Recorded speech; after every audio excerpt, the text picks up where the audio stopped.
Hello everybody, my documentary China's Stealth Invasion took me to Taiwan last year, where I sat down with Wang Tingyu, the senior member of the Foreign Affairs and National Defense Committee in Taiwan's Legislative Yuan. He is one of the most connected national security voices in Taiwan's legislature. He had many things he wanted to share with the Western audience, especially Americans. We talked about his story of growing up next to an Air Force base, fighter jets scrambling at midnight and noon before school. By kindergarten, the kids didn't flinch. PLA's harassing us again. And then off to class. That's not a war movie. It feels more like a Tuesday in Taiwan. Wang laid out something that most Americans have never heard of. China doesn't just want Taiwan's territory, it wants your belief that Taiwan already wants to be conquered. Manufactured news cycled through Beijing, laundered through Taiwanese media, sold back to you as fact. More than 90% of Taiwanese rejected it.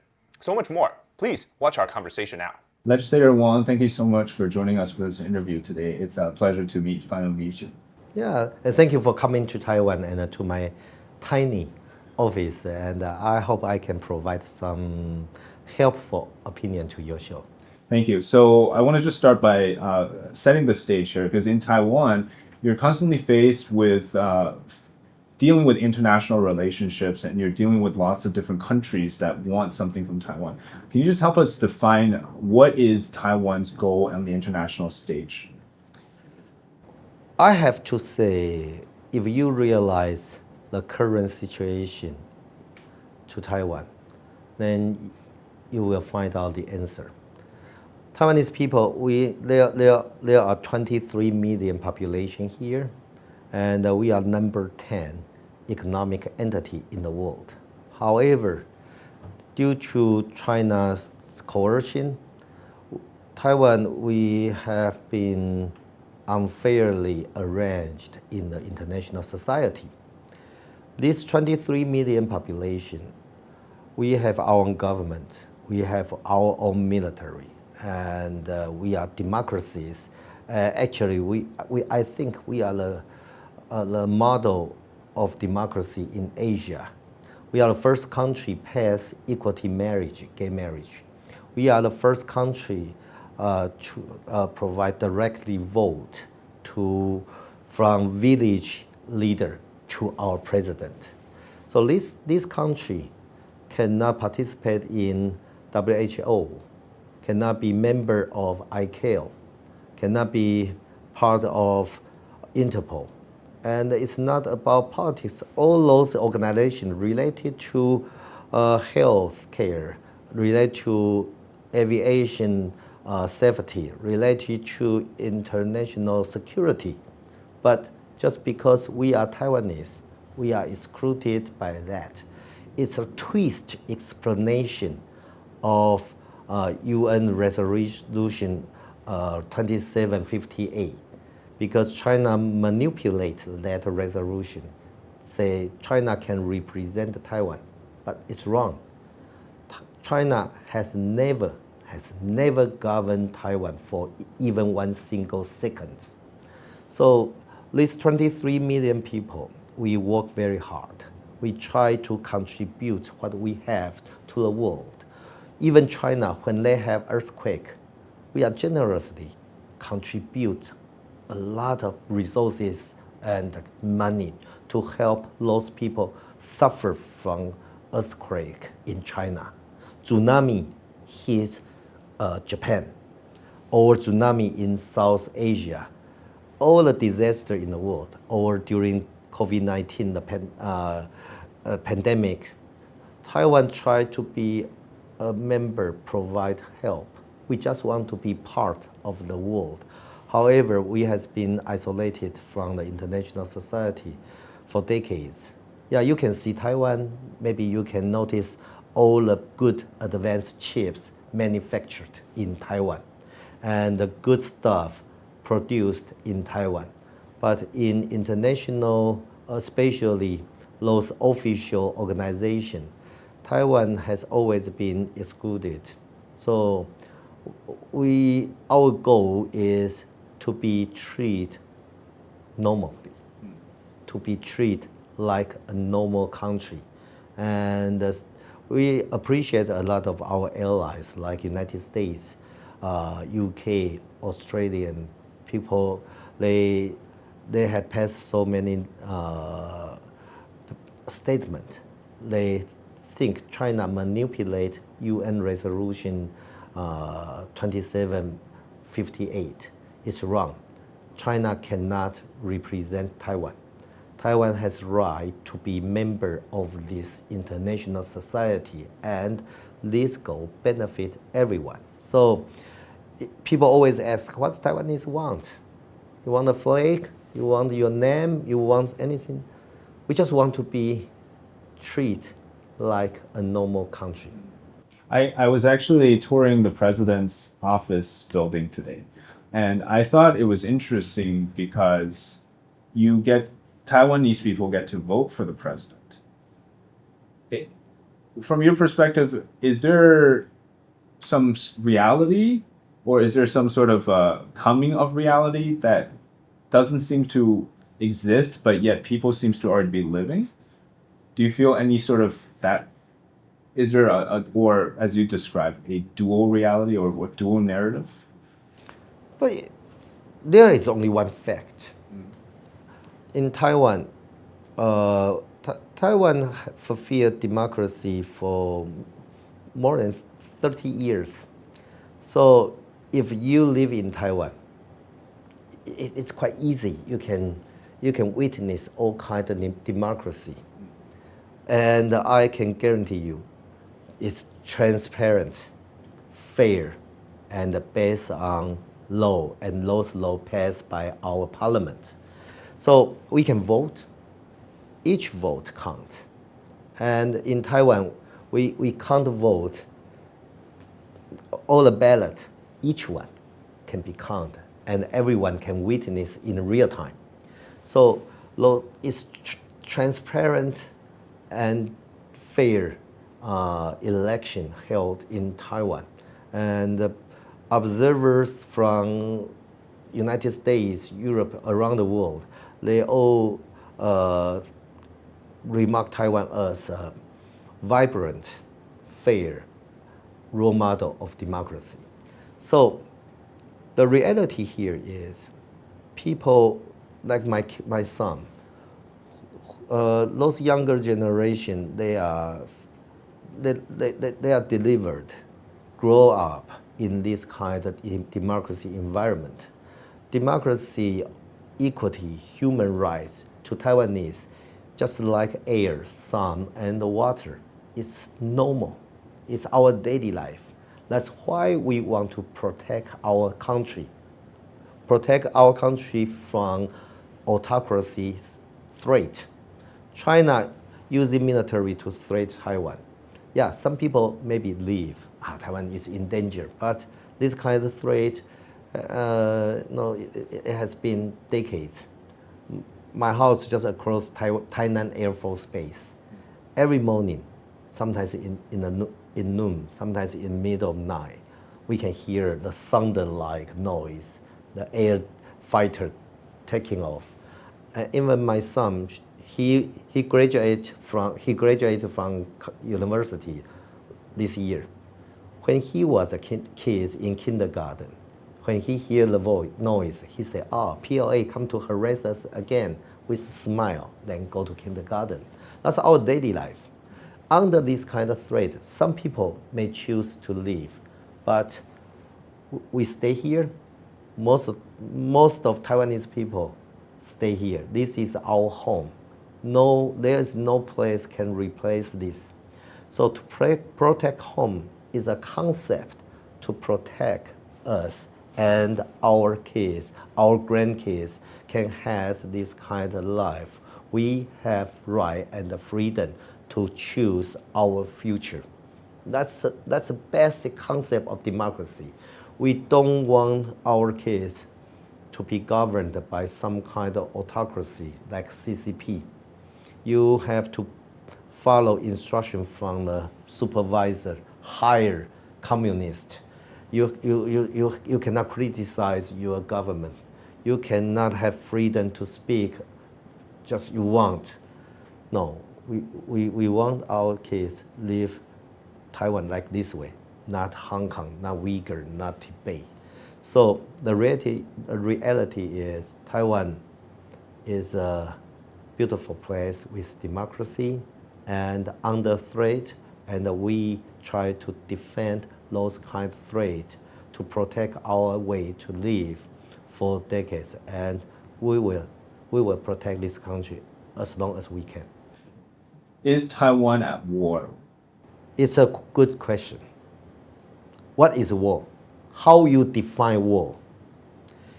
If your country under attack through cyber, using cyber attack 2.4 million times per day, are we at war?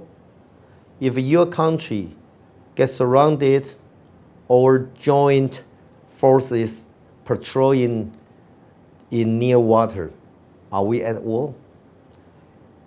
If your country is under squeeze, coercion by all kind of means, from militia, those little blue men, to China Coast Guard, to their Navy, Air Force, come to harass your ADIZ, come to the near water 24 miles away.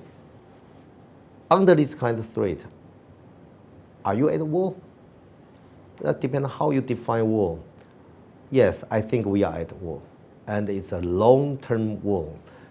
It's a communism country, China, autocracy, try to eliminate, try to annex a vibrant democracy, Taiwan.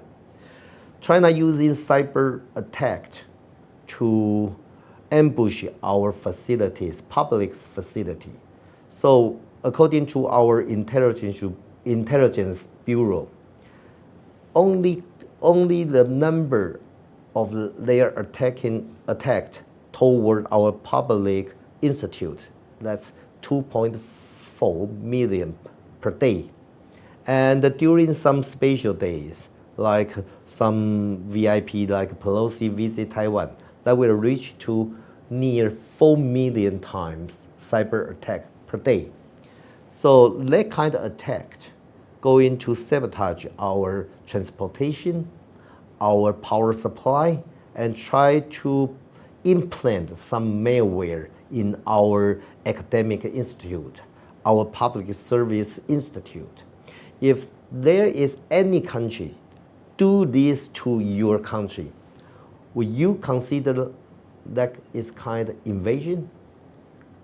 Will you consider it's at war?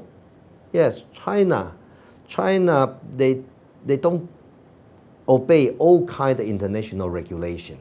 They are bullying Philippines, Taiwan, Japan. They try to make East Sea, Taiwan Strait, and the South Sea become their inner water. It's violating all kind of law, international law, but they don't care about that. They just want to fulfill their expansion will, their aggressive target. They want to be a single superpower in this region before 2027, because 2027 will be Chinese PLA, their military 100 years anniversary.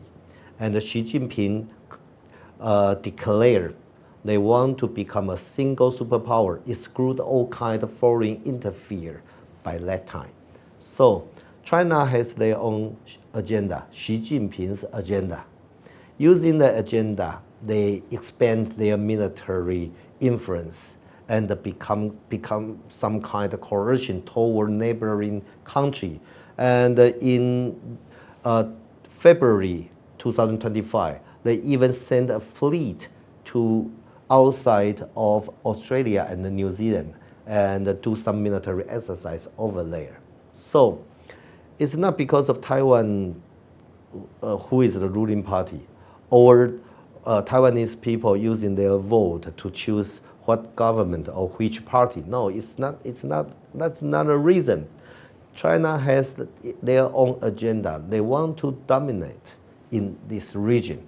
And once China dominant in this region, that means they can control the world, because more than 60% the product manufactured in this region.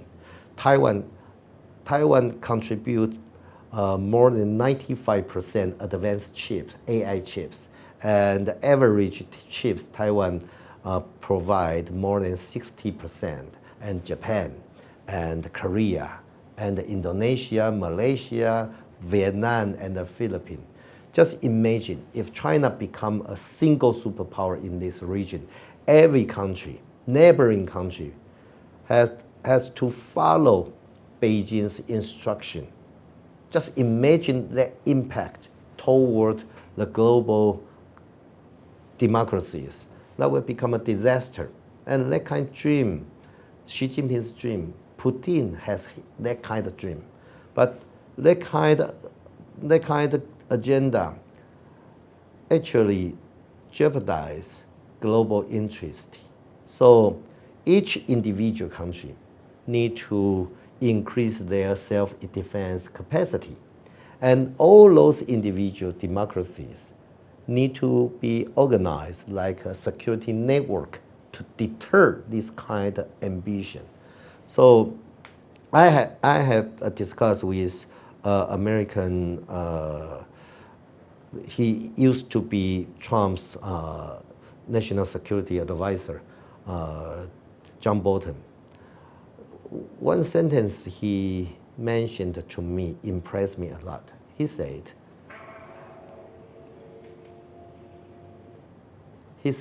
strength is not provocative, weakness is. How to deter this kind ambitious, aggressive Chinese military? Maybe we need to show our strength of democracy to deter this kind of ambition. Then we can stabilize this region. Then that's going to benefit globally. You mentioned the US. What does the CCP see in Taiwan in relation to the United States that's so important or critical? They, if you realize their philosophy of warfare, you will comprehend what they are doing. They try to beat you. Before they launch their invasion or their attack, they want to weaken you. Yes. And how to weakening you? To make you yourself weakening is one way. And make you isolated away from your friends is another way. So in China, there is a term in Mandarin is 原子化. That means try to divide your society into pieces. Taiwan is one example. United States, Europe, Japan, we all notice that kind of situation. For example, to United States, make your people based different kind of color, hate each other, criticize each other, make those competition during the election become some kind enemy. And in United States, a divided society will it's weakening United States influence. Then China can take advantage of that.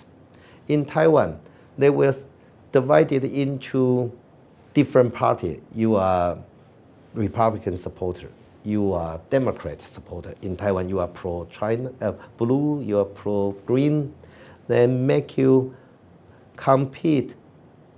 Party democracy competition is normal, but make you become some kind intolerance, hate each other. Then racist, you are from China, you are local aboriginal. That make you has some controversial situation among you. Then you are weakening. And you are watching Fox News, you are watching CNN, you are from different group, divided you into different label, different kind of group. They make you fight against each other inside of your society, then you are weakening. And among allies, make Taiwan suspect Americans' commitment. American is not reliable undermine those kind of trust between allies, among allies, make South Korea has problem with Japan, and how to create that kind of distrust. Pretend using disinformation, create some disinformation. Japanese doesn't like South Korean people. Southern Korea people hate Japanese. Then attack each other. Then those pretender withdraw. The left will be the real Japanese and the real Korean people and fight each other. Taiwan, United States, Taiwan, Philippines, Australia, make your allies, the gap become wider and wider. Inside of your country, make your society divided into pieces, then you are weakening. And then they can take advantage of that, using some money, using some media influential to make those people more friendly toward Beijing, win the election, to influence your lawmaking process, to pass the law favor China, to make you follow Chinese instruction, standard. Maybe you can self-check your social media platform to meet the requirement of Chinese market. And during the wartime, when you don't trust your allies, when your society divided into pieces, how convenient that will be. PLA will conquer your country, and in the name of you are in chaos, I am here to rescue you. So Moscow, Russia, they are invading Ukraine. They're using this kind of excuse. So they are the same. So under this kind of threat, all the democracies must realize how to strengthen the network of the multilateral security network, how to educate our people, realize how CCP using our open society to divide our inner society. There are so many things we need to do. And Taiwan is a frontier under this kind of influence for years. So there is an old saying in Taiwanese. We say, when you get sick longer enough, you will become a good doctor. We realize their philosophy of warfare, and we need to send our warning to our allies. What lessons can you tell the American audience or tell Americans about that infiltration or in wars from the CCP that has done that you think will be good for them to know? First of all, I want to emphasize we have to believe in democracy. Some people say democracy is vulnerable. Democracy, based on open society, sometimes it will become chaos, lack of efficiency. But I think democracy is much more powerful than autocracy. Because autocracy, all the people, all the soldiers fight for one man, for that dictator.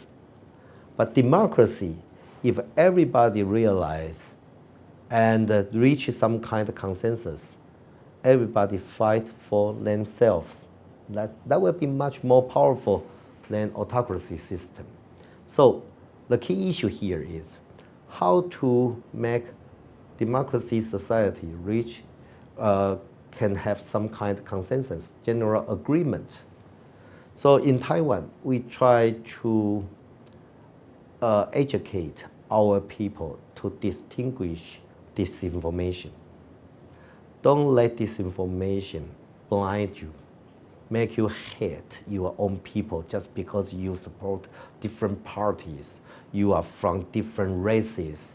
Don't do that. We are living in the same country. All the politicians serve and protect the same people, the same country. If we realized that, and based on that, we can do a lot of things. I can provide a story for your viewers.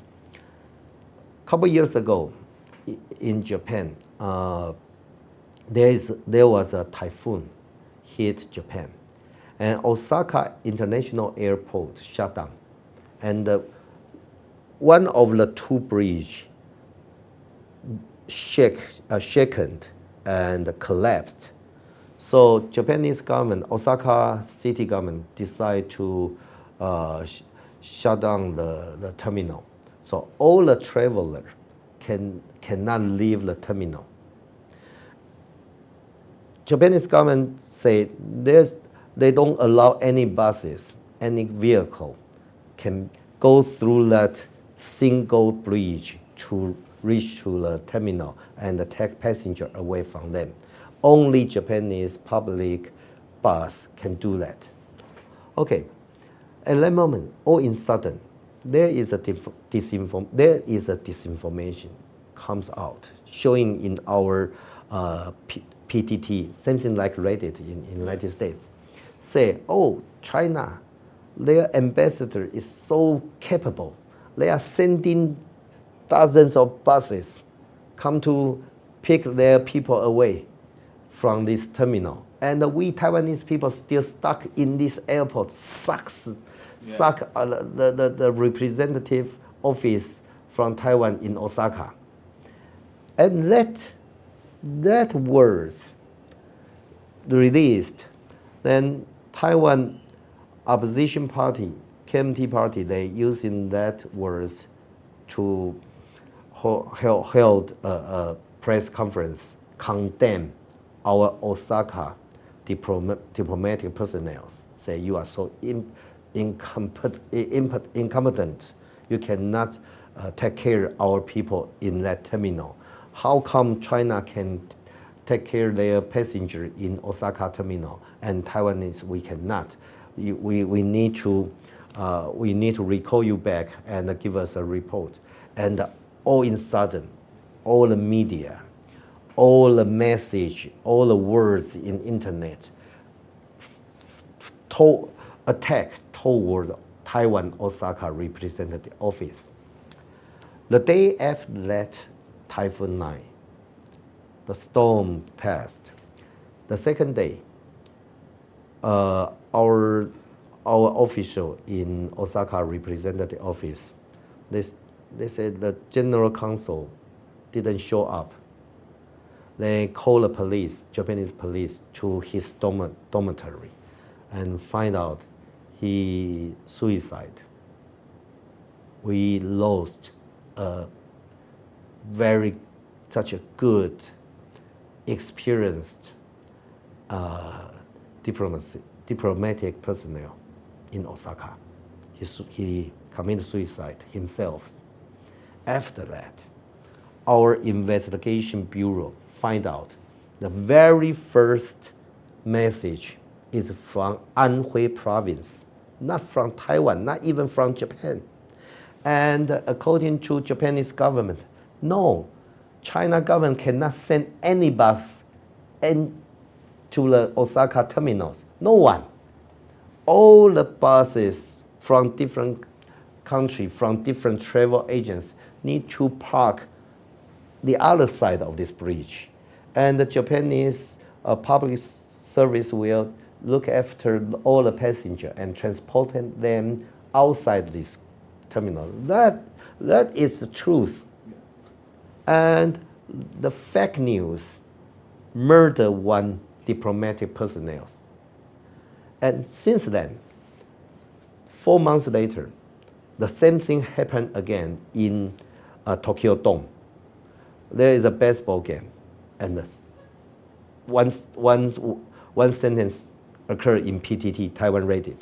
Say, oh, I'm in Tokyo Dome, and Japanese policemen yell at me without any reason, and I call our Taiwan Tokyo representative office, and nobody deal with this. Shameful to Taiwanese government. And I looked at this message. Under that message, 95% of the words say, be cautious, it may be fake. This is education. This is a lesson we learn from a human life. So sometimes I want to share this story with my friends from Western democracies. Don't underestimate your competitor. China regards you as enemy. They are dealing with using hybrid warfare. They are at war. And you think all this incident is isolated individual incident. But no, it's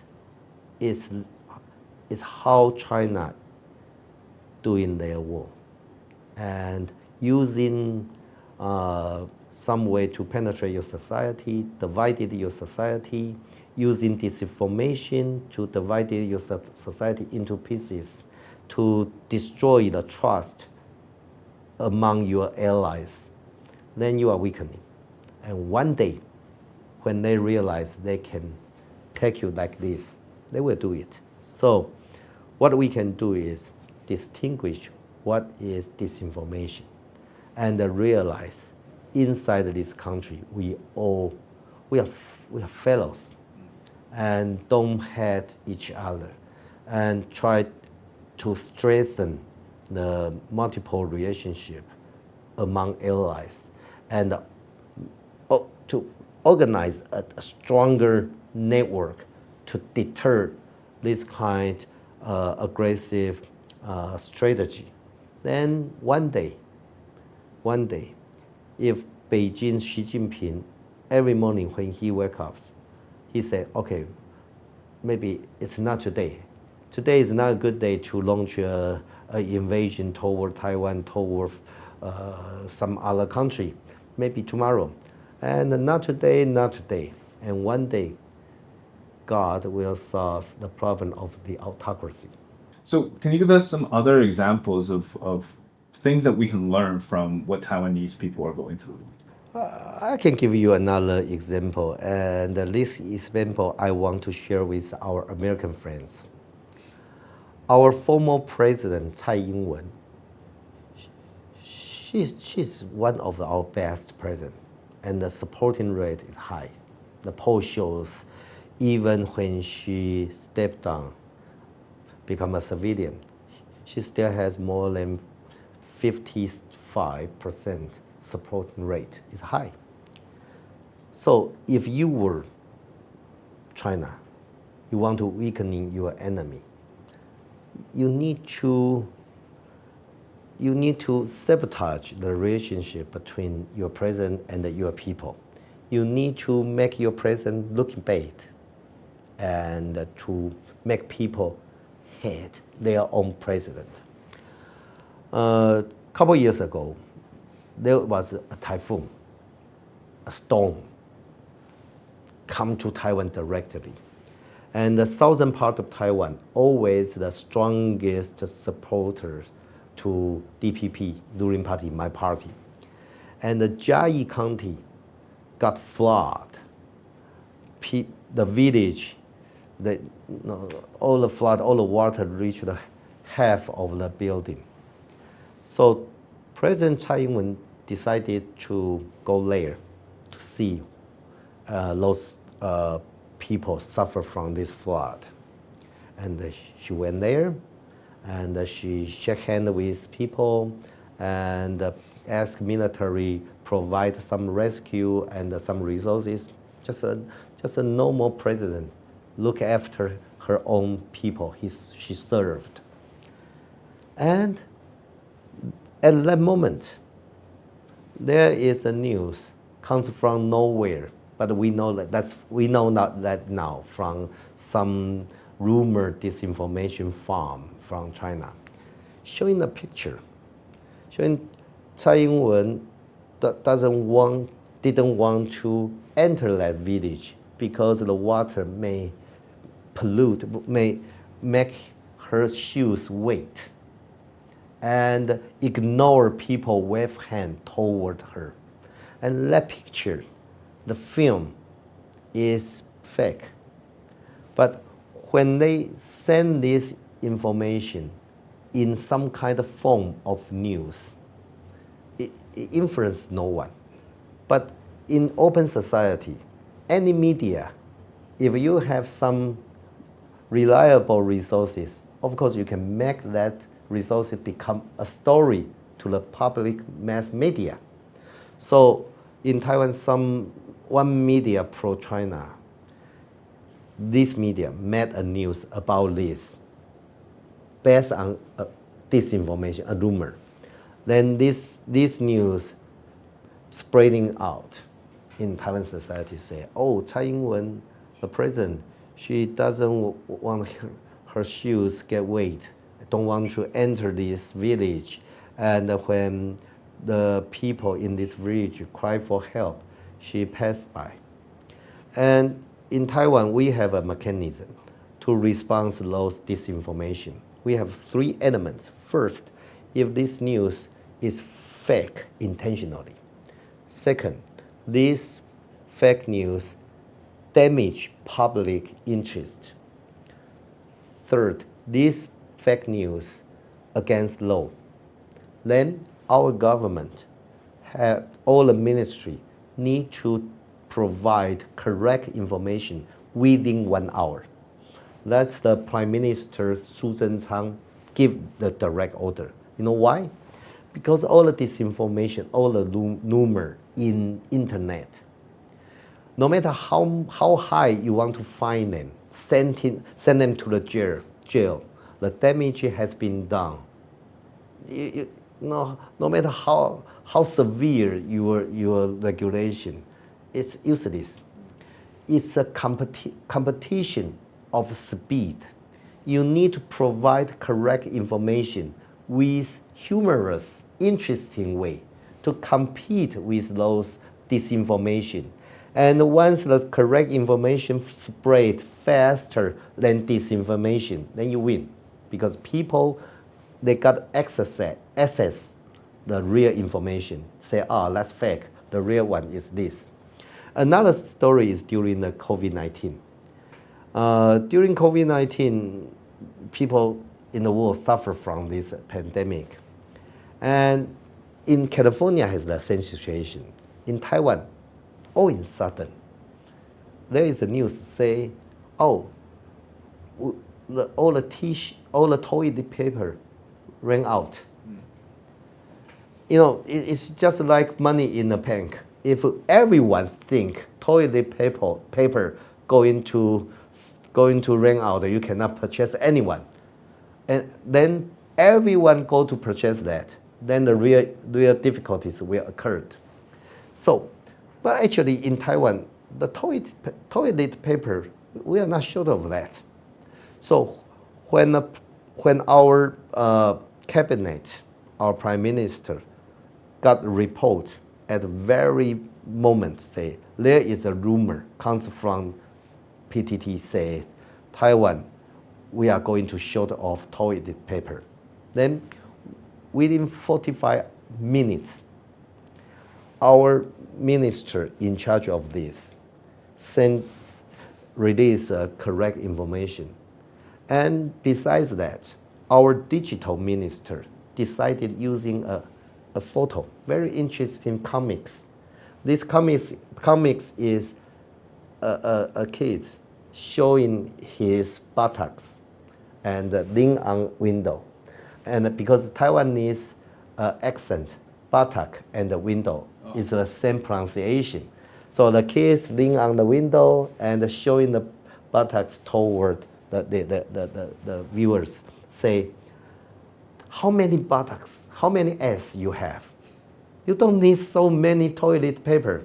Then this photo got so popular, everybody transmitted. So overwhelmed that disinformation, stabilize the situation. No one go to the supermarket, try to get toilet paper because I don't have so many buttocks, I don't have so many ass. So the toilet paper is enough. then the crisis didn't occur. And according to what I know, in somewhere of United States, this kind of new rumor almost happened at the same moment. Who did that? Try to cause some society disable and chaos. And I do notice at that moment, some city in United States, all the shelf empty because people think, oh, it's going to run out. Let's take it first. So these two examples showing how disinformation damage democracy, open society, and how a government and people respond to those disinformation. Sometimes in the United States, as a Democrat, maybe you don't like your president. As a Republican, maybe you don't like former president. And maybe you need to think about those dislike, those anger. Are they real? Or all those anger or anxiety is from some disinformation you are provided from some certain sources.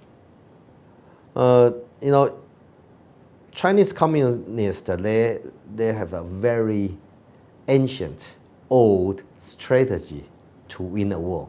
They call 统战. You call United Front, or we may explain that make your enemy divided and using secondary enemy to destroy your primary enemy and then destroy your secondary enemy. That's the true meaning of United Front. So, to United States, if Beijing, the CCP, regard the current government, no matter Biden or Trump, as their major enemy or major competitors. So try to take advantage of the secondary enemy. For example, currently Trump, he is the president. Using reciprocal tariff, try to isolate China. And China thinks this is a crisis. So he may using some Democrat supporter as secondary enemy. Remember these words, you are enemy, but you are not my top priority enemy for now. I can using you as my partner to defeat the primary one. And when I finish that one, then you are the next. So you can notice a lot disinformation divide you first. What I say, 原子化社会, make your society divided into pieces and using secondary piece to attack the primary. And China may using some, they can using some pay for the viewers using their zombie accountant to help you your attack more effective. You got million viewers, and those viewers may come from nowhere. You don't know where they are from, and make your attack much more powerful. Why? Because United Front, they want to using you as their partner to eliminate major threat. When they eliminate major threat, you are the next. And during that process, they can use money to buy advertisement, to buy KOL, to using some celebrity, using some media, some news. And those news, those celebrity, those KOL, they are using some information from some rumor farm and using that to divide this country, make this divided wider, and make secondary enemy attack primary enemy harder. Then they can get advantage by this. I can use Taiwan as an example because I'm not quite familiar with United States media environment. in Taiwan, there are three major parties for now. DPP as a ruling party, my party. KMT is a former ruling party. And the TPP is a new party. So you can, if you notice in Taiwan, some media, they go to China to get instruction every year, join some kind of forum. Just imagine, China, there is no freedom of media, but they're holding a media forum. What do you want to learn from that kind of communist system? But some media, the boss, the editor, the major reporter will attend those kind of forum, seminar, and held in Beijing. And when they come back to Taiwan, they will promote certain politician. And sometimes that kind of news is not real. So I can give you an example. When Chinese communists, they organize a seminar called Cross Strait Forum. And according to our law, all the officials, they are not allowed to participate in that forum. So some former KMT chairman, chair lady, and leading some their followers to attend their forum. And during forum, they made some address, statement, say all the Taiwanese people want to be part of China. And these words happened in China.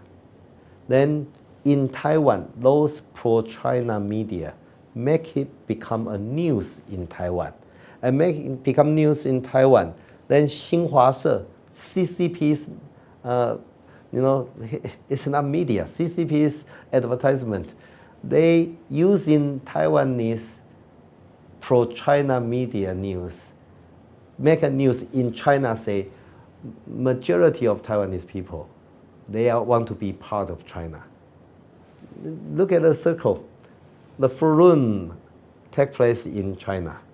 And the news reported by Taiwan pro-China media.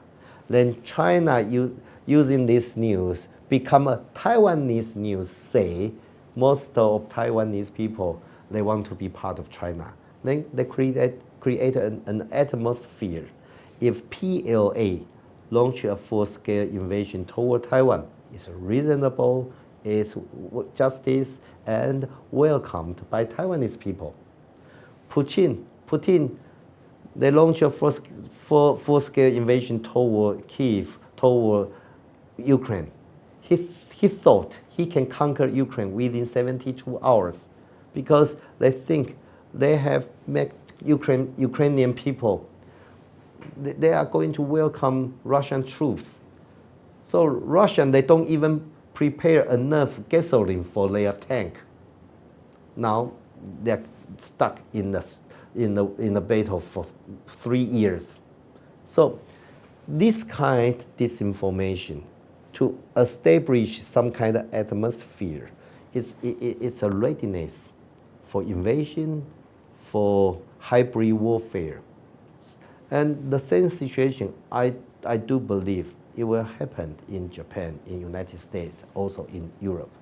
If an invasion of Taiwan were to happen, what do you think they will want to stop in the US? Or how would they want the US to not, what don't they want the US to do if they were to plan an attack on Taiwan? This is a terrible but terrific question. What will they do if they plan a war toward Taiwan or toward Japan or toward Philippines?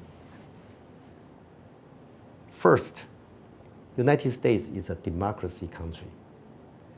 All the policy, all the decision need to be made based on support of public. They will use all kinds of disinformation to let United States, American public think Taiwan love this kind of invasion. Just like what I said, They using that circuit to create some fake news. Oh, most of Taiwanese people want to be part of China, but no.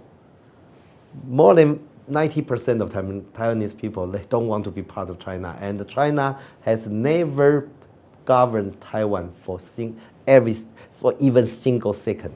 But they will create that kind of atmosphere. Don't waste your money. Don't waste your young men's soldiers' life. Because you look, Taiwan is not worthy to rescue. They want to, they love this war. They love this invasion.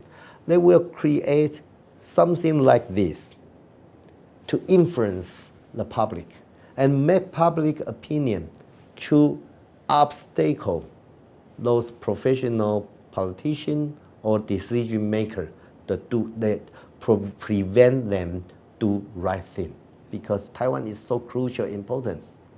And second, military way. They will send in their military or their DF-17, DF series of missiles to do some A2AD, to deny all kind of access, to prevent United States or Japan get interfere this kind invasion. And using democracy, open society, public opinion to obstacle. We don't want to get involved. Look at the South Korea president candidate. What he say now. It's not our business. The war is between Taiwan and China. We just say thank you. We can avoid it. Can we avoid that? Global supply chain, democracy we believe in, allies we trust. If we can abandon democracy, get annexed by a communist autocracy, and which one will be next? And this regional neighboring country will become follower of China. Just imagine that kind of impact. Give you a figures. Taiwan, we are good at manufacturing things. Each TSMC, each $1 Taiwan is made through semiconductor fabs create $3.6 benefit in United States. It's a win-win ally. Taiwan make $1, United States, American people can make $3.6. And semiconductor supply chain is not only thing we have, both.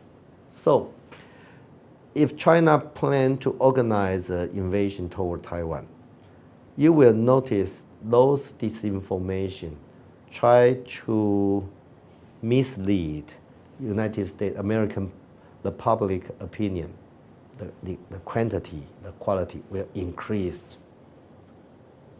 You cannot pretend that you didn't notice that.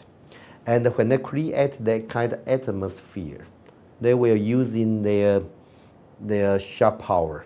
They can influence those KOL, those media, to urge those politicians, those decision makers. Don't waste your money. Don't waste our soldiers' life. Then they will form a military gesture to prevent all the foreign interfere, no matter it's from Japan or from United States. Then Taiwan got isolated. They can do that. Even then, Taiwan will protect our home because it's our own responsibility. But just imagine, if they can do if Taiwan be the first, who is going to be the next? If we get defeated individually, all the democracy allies collapse, and the international orders will be rewrite. It doesn't meet anyone's interest.